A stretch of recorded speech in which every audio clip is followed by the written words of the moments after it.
Voilà musidɓe tedduɓe ha joni koye Diawo TV wonɗon ɗum noon duwa o waɗama machallah e neɗɗo foof ɗine wiya amin yo Allah jaabin duwa e sakima ñamama ha harama neɗɗo foof weltima machallah rewɓe woni worɓe woni sukaɓe woni mawɓe ɗum noon musidɓe tedduɓe e joni noon en mbaɗanni yaade interrogé yimɓeɓe inchallahu rabbi neɗɗo foof haala jiiɗe mum ɗe e nde ɗon noddore ɗo ɗo Boki Sinthian gandantama noddi ɗum ko sukaɓe jeunesse dormo Boki Sinthian ɓiɓɓe sara nde ɗo ɗo Boki Sinthian janggugol Qur'ana ɓe mbi ko ɗum ɓe godditirta activité ji mumen ɗi manam programme ji mumen ɗi e nder sare he inchallahu rabbi ɗum noon en daral yaade ɓe toɓɓi en pour ha kalden e mumen e ko faadi e nde ɗo ñalare. Voilà musidɓe tedduɓe comme no mbiɗen ni enen en direct sur Diawo TV donc enen gondi ɗo e oustaz Boubacar Kandé e oustaz Boubacar Kandé assalamu aleykum. Waleykum salam wa rahmatullah taala. oustaz Boubacar Kandé min calmini on min juurima en jiiɗo hande sukaɓe noddiɗo ɗo Boki Sinthian e janggugol kamilu ɗum noon oustaz Boubacar Kandé hoko kalanta en e nde ɗon noddore ha hono programme o wontiri ɗo ɗo Boki Sinthian. On calminama Samba Diawo an eɓe gonduɗaɓe fof min calmini on minen duwano on minen ñaago on duwa noddore nde ko noddore jaam tan ko ɓiɓɓe Boki Sinthian noddi jaaɓe e jooɗiɓe noddi ɗo julɓe ɓe noddi ɗo seremɓe ɓe ɓe ñaagui du'a ko jonde nde hirayo ɓe mbowi wadde jonde nde hirayo ɓe mbowi wadde kamɓe ɓiɓɓe Boki Sinthian jonde nde hirayo ɓe mbowi wadde e kamɓe ɓiɓɓe Boki Sinthian ɓe mbowi noddude ɗo jonde jangge alquran almuɓe nodde Qur'ana o jangge ɗo woda koɓe ciftinira to sengo diine mabɓe woda koɓe ciftinira to sengo ɗaɓɓere par ce que ɓe gimmaniɓe ɗaɓɓere ɓe ñaagui tundu ndu eɓe ñaagui seremɓe ko wonde tundu he ko e ko wonde commune he ko gara balla umen wona ziyara wona gammu kono kayen ko jonde diineyankore e du'a ɓe mbatta hitan foof hitan ɓiɓɓe Boki Sinthian foof gila to cukayɗo haaro mawɗo gila to debbo haaro gorkoro ɗanniɓe e jooɗiɓe ɗum ɓe noddunoɗo noddore nde ko noddore jaam tan Samba Diawo en jarama ɗum noon mi sikku noddore nde ko jaam tan ɓayi e ƴayɓare ɗe mi sikki ɓe nootima no fewi. eyyi ko noon wayi Samba Diawo ceyɓare ɗe hono Boki Mawde e bagadaji e Tankanto Escale e Sare Bokari foof norima arde jangguɓe mumen ɓe woodi e mawɓe mumen sa almameɓe garɓe woodi e kadi e alma e jomaɓe carle jargaji ɗi kala woodi garɓe notade noddadu ndu mbaɗi du'a no fewi beyɗini noddadu ndu kala ɗimin calmina ɗin du'ano cukale Boki Sinthian non savoir Kandé konngol maɗa barniwa konngol am mbarnigol ko mbiyami tan ɓiɓɓe Boki Sinthian min beltima o ɓumni minen ɓerɗe yo Allah ɓumno on ɓerɗe kala to mbawton wonde minen ñagano on jaam minen mbiya on wallahi yo Allah naɓir ɗum ɗo ɗum yesso yo Allah suur on kala to mbawɗon wonde minen ñaagui ɗum ɗo ɗum yaajoya ha ɓurani yaajde on jarama onon ɓiɓɓe Boki Sinthian yo Allah reen on yo Allah suur on dumtum bi khayr assalamu aleykum wa rahmatullahi wa barakatuh. assalamu aleykum wa rahmatullahi taala wa barakatuh oustaz Boubacar Kandé Allah jarama jarama. Voilà, après Oustaz Boubacar Kandé, nous avons notre chère maman nommée Penda Diallo, la mère du président Souleymane Baldé. Ɗum noon mère ko an tigi won yeeso men ɗo machallah ɗum noon ko an woni nene Souleymane Baldé président de cette association walla mbiyen keɗɗo yeeso e nden ɗon fedde wiyetede jeunesse dormo Boki Sinthian. Mère ɓiɗɗo ma hande tami ngal ɗo ngal pellital manam mbiyen kañ heedi yeeso e oɗo jeunesse dor ɗum noon en jii hande kamilu janggama ɗo saare ɗo e piiji kewɗi ɓenin dillina e nder saare he ɗum noon en tant que nene président ko ɗum tamɗa hande ko weltinima e nder ɓernde ma toon men. hande mi jogi weltare mo wala leɓaddore sa ya ko iɗi ko fof mi salmini o salmini dental ngal mi weltima kaddi weltare fandare nde paani on de booba Allah woni ballo ya Allah wallu o Allah o denowo ya Allah o reen on Allah okka o firto aduna e lakara Allah okkan ko suurto jinnaɓe mumɓe Allah okkoya on ko suuri nde ɗo fedde nde mbaɗɗon ɗon mimi leɓa beta komi wulloya bo sabuna nde ko ni weltinori mina komi maayi mi nattinama aljanna ni kan Souleymane pewjuɗo nde feere o mina ñaganomo Allah ya Allah okkumo ko ɓuri ni ya Allah yombo baraji sabuna han wona min tam waɗani wona an tam ko aduna ko pimbo waɗani kala jiiɗo ɗum hande ɗi welti Allah on deno yo Allah o reeɗo tata weltare kam weltare ɓolde ko haɗo hay wani kam no ko sande bombo waɗani ni wayani kam ko min tan hoore am waɗi ko nder suudu am to mbo waɗi ɗum ni to nder keeƴe am to elle ko belti ko hay o ɓe seereɓe hande e leɓa ko seeɗa hanno kam wullude awa onon sukaɓe mina tori o no on nangodir ha tiiɗa gonon nene goto gonon baba goto mbaɗon ɓerɗe goto anniyeji gooti mbawon yaade to dow mbaylon saare nde on nani ceernajo ko haali neɗɗo ko ɗoftoto ginnaaɓe cukalel ngol ɗo ɗoftoɗo ginnaaɓe wonɓe hay so mbaɗnaani minen neneji ɗi mina ñaagori o sabi Allah babaji mon ɗi no mbaɗat ɓe kala ko keɓoyɗo aduna minen neneji ɗi hay so jejiti min ha wona haydara kono babaji ɗi mina ñaagi noon nanngu babaji mon ɗi juuɗe temedere si o min kam min penda si o mbaɗani babaji mon ɗi wayino ko min mbaɗan ɗon ni ka babaji ɗo mbaɗani imi hay so o mbaɗnani kam o gandu ho ɗum mettankata e ɓuuɓinmi ha wayina komi nattinama alijannaji ɗi ni ɗon tan ta yoni kam ɗowna min hansi o mbaɗani minen neneji ɗi babaji mon ɗi o mbaɗananima min de ha ɗum e suni kam to nder fittaɗam to min no mi wasi waɗanede babaji ɗi mbaɗani ɗum ñaguimi o nani seeɗa ɓeɓe ko kalɗo awa mbaylo mbadi ba gonon julɓe rewoɓe Allah jokkoɓe enɗam kala ko pelliɗon e aduna Allah hawrina ya Allah waɗa o mawɓe malaka amin amin Allah okka on sutura amin amin Allah wiltin saare nde ko ɓuri ni amin Allah okka en ko nafata amin ɓay tan ko ɗe ɗo miijo wona miijo bolle kuyɗeji Allah akkirta on mi weltima kaddi weltare wata mi ɓurtini wata mi tingoni jarama maire sewrinten minen inde ma nde Penda Diallo Penda Diallo maire Penda Diallo Allah jarama a jarama vraiment minen kala min beltima min nani conseil ji ɗi manam konguɗi ɗi wajoji ɗi ya Allah accu non kala ha ɓoya juuta barke salatul fatiha e dikke pa yesso non maire Diaw TV yen ya e gonne jaam jarama boba. Voilà, mesdames et messieurs, toujours vous êtes avec Diaw TV, votre scène. Donc, nous sommes là avec le vice-président de la Jeunesse d'Or, nommé Ousmane Baldé. Ousmane Baldé, bonjour. Oui, bonjour monsieur le journaliste. Ousmane Baldé, vous êtes le vice-président de la Jeunesse d'Or. En tant que vice-président de la Jeunesse d'Or, que peut nous dire de cette association ou de cette, comment dirais-je, cette jeunesse? Bon, avant tout d'abord, je vous remercie. Je vois l'engagement des jeunes concernant l'association Jeunesse d'Or de Bosintia. Là, c'est à féliciter parce que vraiment les jeunes ont pu répondre à l'appel convoqué par Jeunesse d'Or. Ils ont tout fait pour assister l'événement. Comme que Jeunesse d'Or fait des activités réparties par des siècles, c'est-à-dire par des mois différents, quoi. Comme par exemple le mois de décembre, nous avons des activités comme ce mois-ci. Maintenant, concernant les activités, nous avons la journée du 31 décembre, c'est-à-dire où il y a le jumelage, il y a des regroupements, des thèmes qui sont sensibilisation. Sorte de sensibilisation. Et la journée c'est-à-dire la journée religieuse, c'est-à-dire la cérémonie religieuse, c'est-à-dire qui est fêtée aujourd'hui, quoi. Maintenant, là, concernant la journée, vraiment c'était acceptable parce que les gens ont répondu à l'appel des jeunes et ont pu assister, ont pu faire ce qu'ils devaient faire. Ils ont fait l'essentiel même de tout faire pour assister la journée d'aujourd'hui, quoi. Et là, nous les félicitons. Bon, concernant les jeunes se sont aujourd'hui montré que vraiment ils sont dans Jeunesse d'Or. Jeunesse d'Or est compris dans c'est-à-dire ce sont les zones de Boki. Jeunesse d'Or, l'association Jeunesse d'Or de Boxinkian. Maintenant, les zones de Boxinkian ont vraiment répondu à l'appel que les membres ont appelé aujourd'hui. Et du coup, nous remercions un grand remerciement à ces zones-là. Et nous les remercions au fond du cœur. Voilà, c'est ça. Maintenant, en tant que vice-président, on a vu que cette activité, c'est l'activité qui ouvre vos activités. Et pourquoi pas commencer par une autre activité sans commencer par l'activité religieuse? Bon, belle question, parce que là, on voit que les jeunes d'aujourd'hui sont plus efficaces dans les activités festives, comme ça, là où il y a les fêtes. Mais cette année-là, comme d'habitude, on a l'habitude de commencer les activités de Jeunesse d'Or, c'est-à-dire la journée religieuse. Et là, aujourd'hui, ça a marché. Parce que les jeunes ont montré que vraiment, ils sont engagés, ils sont pour Jeunesse d'Or. Et là où il y a Jeunesse d'Or, il y a de l'or. C'est-à-dire, les jeunes sont parmi de l'or. Maintenant, ils doivent tout faire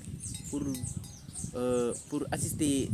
les activités et savoir que Jeunesse d'Or n'est rien d'autre que les jeunes de Boxing Camp. Et Boxing Camp veut se hisser au top, quoi. Veut se hisser au top, voilà. C'est ça le mot qu'il me fallait, quoi. Veut hisser au top pour être meilleur. Et là, juste pour assurer le développement local, ou le développement communal. C'est ça qu'on voudrait pour les zones de boxing. Quoi. Moi, en tant que vice-président, là, je suis satisfait aujourd'hui de la journée d'aujourd'hui. Parce que vraiment, les marabouts, les zones de boxing, il n'y a pas à enfants, maman, papa, tout le monde ont répondu à l'appel. Quoi. Là, c'est une fierté. Là, c'est une fierté. Nous les remercions au fond du cœur. Cette journée-ci, c'est grâce à eux. Parce que si ce n'était pas eux, aujourd'hui, on n'allait pas organiser cette journée. Du coup, nous les remercions au fond du cœur, maman et papa et les zones de tous. Nous les remercions quoi. Ouais, c'est ça, en tant que vice-président, j'avais à se dire. Est-ce que vous pouvez revenir un peu en place ce que vous avez dit à la version française? Bon, pas de souci. Bon, quand on vit dans l'Irak, vraiment, jeunesse d'or, que tu as les boxing parce qu'il y a jeunesse d'or. D'or, on voit que l'association jeunesse d'or de boxing, c'est-à-dire, boki waddo association mo boy wadde activité ji non i activité ji ngati han activité non boy puɗɗurde ko activité cérémonie religieuse c'est-à-dire wawide comme no jippingol kamero ni e nder saare juste pour nabra saare nde yesso yo non ko ɗum hande yimɓe ɓe gartno o wonno hande yonta hande e journée hande o quoi non ɓe mbii cukale ɗe vraiment ɓe mbaɗi engagé wu wondema e ñallal hande ngal quoi ɓe mbakkilima boyi noon wona seeɗa cuka mawɗo nene debbo gorko cukale fof ɓe mbakkilima hande e journée o quoi wondema ɓe kollira wondema kayen ɓe jii jeunesse d'or yaara yesso dal yaara yesso te jeunesse d'or ta wona bokira ha ɗi nane e cayɓare e tundu e yaha ha ta wawa wonde niveau national yimɓe ɓe ko ɗum jii hen quoi par ce que mawɓe seeremɓe ɓe kaali cukale kaali fof ala ko haali wondema cukale ko mbatta ɗo ko mum ko e moƴƴira e moƴƴi par ce que han kawdingol mawɗo ɗum weɓani e sew sengol mbini quoi vraiment minen kala mi ñagono moɓɓe yo Allah ɓoynuɓe ɗo hokkaɓe sellal e sellirede ɓe mbawa en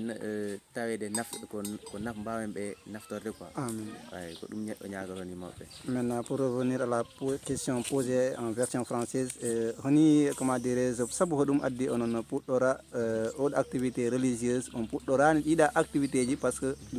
mbiɗon jeunesse d'or waɗat activité ji kewɗi mais parmi les activités ko oɗo cérémonie religieuse cuɓiɗon puɗɗorade e nder activité ji moɗon. Waaw kono mbiɗani ko noon kono jeunesse d'or wowi activité ji comme la journée du 31 décembre ɓe mbowi ɗum ngal wadde fêté ɓe nodda yimɓe ɓe ɓe kawnitina ɓe mbaɗa ɓe sensibilisé ɓe gandina ɓe pamina ɓe hono aduna o ɓuuri yarude par ce que vraiment enen ko en village gonɗen wona e tunde il y a les moyens qui manque woodi moyen ji goɗɗi ɗi gandanta ngalaɗi miyani en pinani enen pini fan mais que juste pour kandine men ɓe wondema ɗo ni e ɗini aduna o ko ni e ni ɓoyru yarde ko heewi ko kala ko watte par ce que inconvénient ɗi hen avantage ɗin hen quoi joni en jii kala moɓɓe e gabboyade cukale ɗe ɓuuraɓe ɗumantinde ɗo noon jeunesse d'or kono mbiɗa ɗo ni activité hande o mum on wowa fuɗɗerede e nder activité jeunesse d'or par ce que jeunesse d'or a laari han ko mawlidi idi 31 décembre te kala yimɓe geɓɓuno wadde chaque année jangga kamilu pour juste saare nde wawa hebde du'a to on noon du'a ko du'a samata e leydi ya ko wawi naftora si hay so wona cukale la mangi mawɗo fof e cukale nafa hen quoi non ko ɗum waɗi yimɓe ɓe jii wonde activité o yahi normal ɗum ɗum waɗi ha yimɓe ɓe mbino est ce que min puɗɗora ɗo par ce que ko ɗo kala woni guddirol gol e neɗɗo ɗo da udirde fijinaro no idir e diine taw après jaha e sengo wongo pour ha faminde ɓete hoko woña e dowda eyyi ko ɗum wonno hen ɗumantino ko donc votre dernier mot président. Bon là rien à dire vraiment on est content concernant la journée d'aujourd'hui et on remercie tous les membres du groupe, surtout vous, monsieur le journaliste, et les autres membres comme les membres d'organisation, le trésorier. Vraiment, ils ont pu répondre à l'appel qui a été convoqué. Là, on les remercie un peu. Et nous tenons aussi à vous dire que vraiment, ils n'ont qu'à se motiver et savoir que vraiment, jeunesse d'or compte parmi eux. Quoi. Ouais, c'est ça. Et que c'est eux, jeunesse d'or, pas nous, mais vraiment, c'est les jeunes, c'est-à-dire les membres qui sont jeunesse d'or, quoi, filles et garçons. Ouais, nous les remercions au fond du cœur quoi, et on les félicite davantage. En pulaar. Bon, ɓe jarama sukaɓe jeunesse d'or ɓe jarama min beltanima ɓe suka e mawɗo wondema hande ñallal ngal hande ñallal bongal réussir e nder janggugol kamiɗo e nder saare boxing jang jaariɓe min jartiɓe bo wi wona seeɗa de ɓe ganda koto andude ko wona janano ɓe mbaɗani ko koye man ɓe mbaɗani juste pour par ce que dowa samata e leydi min moom mine ñaganoɓe buyte min ɓuura wadde mi haalnaɓe kala wondema ɗo ɓe nanggu jeunesse d'or haatida quoi jeunesse d'or moom yimɓe ɓe e mbaɗin sentu bébé nji into yeso ta na ga bawo ko yeso ran batti arre quoi so yimɓe nji chaque année avantage ji ɗi hen yaade quoi bon kono yani seeɗa tan mais ya Allah wallu e nder jeunesse tor quoi Allah walla jeune ji ɗi pour ɓe mbawa wadde ko won ɓerɗe mumen to ko ɓe mbawa wadde hay cuka e mawɗo foof iya wondema juste ɓeɗo ko développement sarde paala hay si wona sarde mais ko développement local to ɗum woni ndemen ɓaare ɗo piwdal ta ko nana inde jeunesse oto dow dal vraiment ko ɗum mi ñaagi yimɓeɓe ɓeyɗan nangodirde gona neɗɗo ko yimɓe wotuɓe ɓerɗe ɗe kawra e yimɓeɓe Allah nabrawo men yesso dal c'est ça que j'avais à dire. D'accord, Ousmane Baldé, Diao TV vous remercie. D'accord, merci beaucoup monsieur le directeur. Voilà, donc mesdames et messieurs, voilà, c'était le président de la jeunesse d'Or Mbok Sinthian ɗum non ko ɗo kadde ne muɗum en calminimo en jurima. Donc Diao TV vous dit à la très bientôt. Après le vice-président Ousmane Baldé, vice-président de la jeunesse d'Or, nous avons devant nous monsieur Mohamed Salif Baldé. Mohamed Salif, bonjour. Alors, donc Mohamed Salif an ko asuka e nder jeunesse d'Or Mbok Sinthian en ji hande oɗo programme mbaɗaɗo ɗo e nder saare he e ɗum noon vice-président ari haali kono en kaldani e muɗum ko faadi affaire dépense. Donc Mohamed Salif Baldé ko honi mbaɗiɗon dépense hande e oɗo journée hande? Avant tout d'abord mi salmini kala ko wonne nder Boy Sinthian kala ko finta hen on fi on calminama dal hande journée o kay waɗanoma programme ha paari dépense ɗi mbaɗama ha moƴƴi dal yimɓeɓe gari notima en masse donc machallah sukaɓe beltima mawɓe beltima dal ala mboni weltaki kala arɗo ɗo weltima joni noon dépense ɗi ne waɗiranoni siko komi manno prévoir ko exactement ko ɗum tombi maaro wona maaro en ni wona basalle en ni ala ko manqueno puis c'était bien organisé dal haajo waɗano programme ha moƴƴi joni noon puis ari no hima jangga ana feewi ala hay probléme kala wattu jangga ha paari o hawri bottandi kala paari exactement ɗum tuma yimɓeɓe paari ala hay paggo kala bottade sa en comment dire kaccidare nde au moins kaccidare nde affaire noon yimɓe kaccidare nde jangga ha paari tan hawri kaccidare nde kala paari bonne fois puis naɓa nde wotere jo ala kiɗɗiɗo kawjuɗo dal dépense ji ɗi machallah hedde 50 000 au valeur de 50 000 kam waɗa dépensé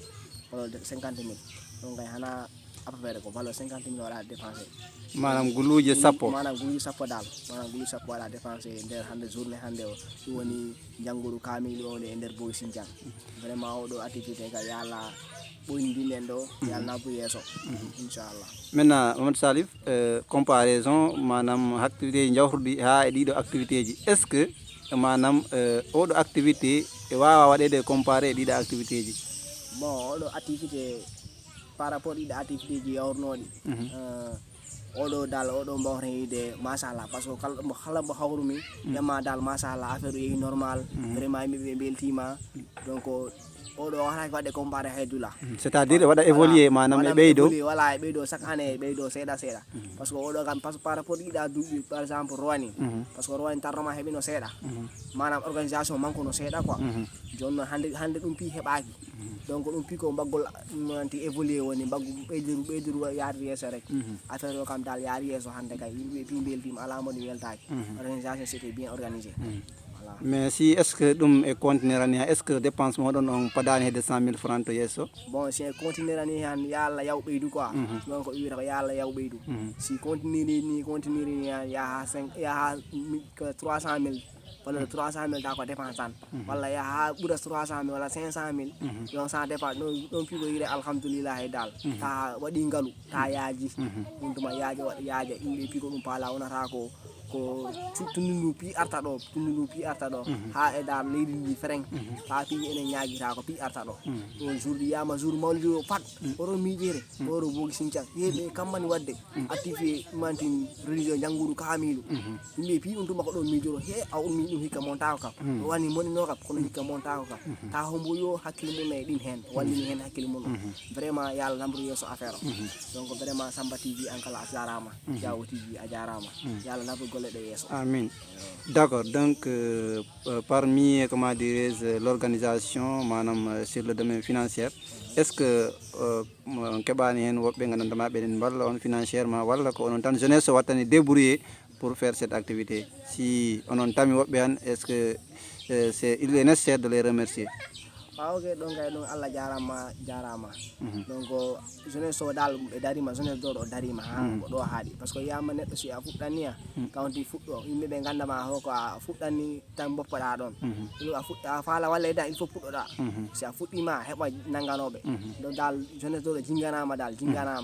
ɗo ɗum woni wawa diaspora o vraiment ɗum woni ɗanniɓe dal gonɓe leyɗe reɗoɓe on jarama Allah jarama onon kala on nangui hana ɓen tan kala e nder babaji kala gonɗi hen nder bogi Sindiane ɓen kala ñinguini affaire o fi namdi hombo nangui ɗum yama si hana kaña affaire o yahata hombo nanguiri côté mum ɗon somi welsini mo yompani ɗum mano hombo nangui ha tiɗi waɗi pi nangodira woni exactement enen pi hawre woni ɓerɗe wotere joni waɗa organisé ha moƴƴi affaire o yaahi normal ɗo kay machallah jeunesse oɗo waɗi appui e waɗa appui kam jeunesse hana kayen tan mbaɗi organisé kayen gimini haaju o mais waɗa appui dal diaspora ɓe on jarama o mbaɗama remercier jeunesse joɗo ka waɗama remercier ya ɓoyanen ɗo ni waɗirde Ok, merci Mohamed Salif Baldé, Diao TV vous remercie. ok merci. Après Mohamed Salif Baldé, nous avons devant nous une jeune fille qui est nommée Tabara Baldé, une actrice de la jeunesse d'Or de Sindian. Tabara, bonjour. Bonjour. Alors, donc Tabara anko asukaɓe e nder tawaɓe e nder jeunesse d'Or de Sindian. Alors, hande min jii activité waɗama ɗo manam activité religieuse en tant que jeune fille e nder sare he e jeune fille tawaɗo e nder oɗo association hoɗon jiiɗe maɗa e nder oɗo activité? Bien sûr, journalisme yi activité ji ɗi ko ɗo wowi fuɗɗorde mais vraiment ɗo hande mom machallah weeli ko ɗo yimɓe ɓe ñagrino ya waɗe yawta e jaam ya ñagaro kala Allah tawni en jaam tan e kellal hikka siko seeɗa waɗano han ya ñagaro ɓuuri noon hewde ha ñattigarota ko gammu molanaɗo noon ta ko yimɓeɓe feren gananta e waɗi ɗum santi vraiment yimɓeɓe jii ɗon c'est une fierté à nous ɓe belti buy wona seeɗa ɓe mbaɗi kala remercier mawɓe men ɓe tunnundu sare nde jeune fille ji ɗi jeune garçon ji ɗi vraiment pi waɗama remercier ɓe belti ɗon boyi ko ha ɗo haaɗi donc vraiment par ce que sukaɓe si noddimoɓe norima vraiment ɗum ko weltare e meɗen e pi kala sa andinde yimɓeɓe ho famɗani neɗɗo si a famɗani han kala ko nodduɗa hen pofoma awa enen hande noon en gandi ɗo andini en ho en famɗani saabu dentalngal famɗani depuis hiran fuɗɗa waɗede o ha hikka ñane hira e ɓeydo ɗum andini hatta jeunesse doro carrément mo famɗani ya Allah noon ɓeydu ha heewa amin kay joni to sengo defgol to kala onon kenno toon e tampereji gonno seeɗa machallah te yimɓe saare ɓe rewɓe garno defde ɗum noon hoko tamɗa jarama e dow mumen? vraiment mi waɗiɓe félicité carrément par ce que ɗo woni caɗele wonno seeɗa mais hikka to banggal defuro oui to banggal defgol to machallah mais hikka kam alhamdulillahi rabbil alamin ya ñagaro kala continue ni ha ta caɗele ɗe feren ko yiwat hikka moom alhamdulillahi fi sangi. Tabara, Diao TV vous remercie. Merci beaucoup, journaliste. Voilà, merci beaucoup mesdames et messieurs qui étaient en direct sur Diao TV, votre nouvelle scène comme on vous disait au début et à la fin. Donc nous venons de terminer notre séance, notre émission d'aujourd'hui qui est introduite par la jeunesse d'Or de Sindian, une activité religieuse qu'il organise chaque année, marquée par ce jour spécial, jour du Gam. Donc mesdames et messieurs, merci de partager la vidéo et puis surtout d'abonner sur notre chaîne qui est nommée Diao TV. Et merci beaucoup, à très bientôt. Merci à vous aussi.